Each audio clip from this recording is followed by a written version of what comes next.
God makes us. My God, I feel the Holy Ghost in this place. Oh, I feel the Holy Ghost in this place.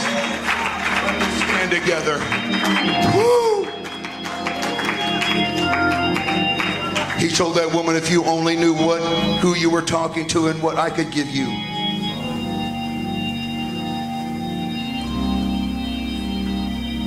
An old loner who lived in a shack in the hills died.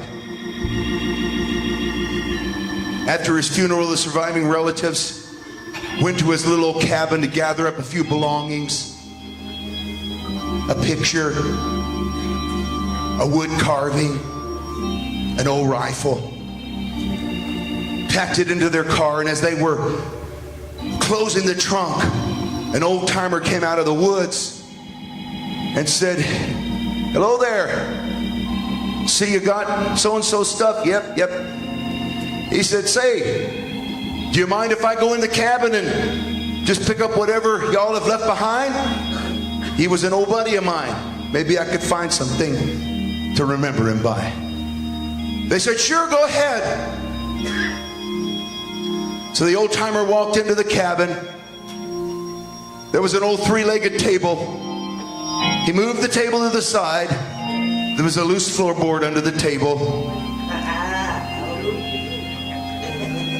He pried up the floorboard, and hidden in the floor, 53 years of gold mining.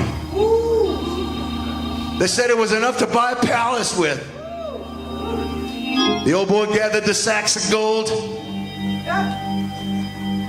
looked out the window and saw the dust from the automobile leaving the property. And he said to himself, too bad they didn't know him better.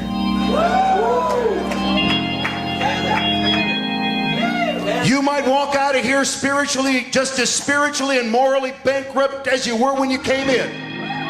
But if you do, it's not God's fault. And all I can say is, should have got to know him better.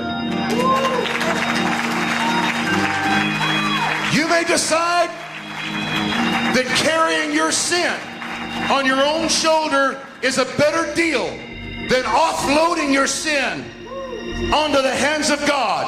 But if you do that, all I can say is, you should have got to know him better. You may decide, I trust in doctors, I trust in teachers, I trust in governments. You can do that if you want to.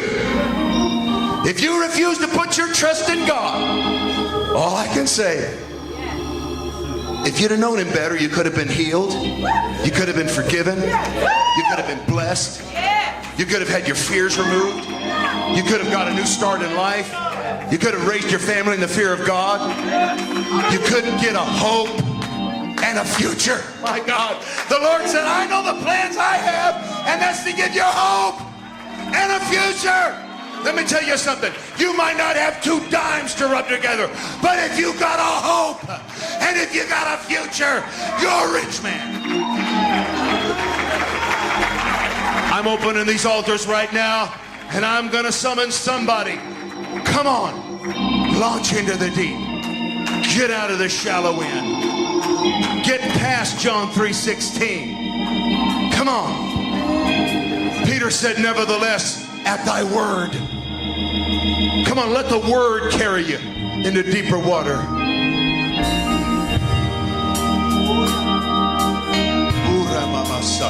Feel the Holy Ghost.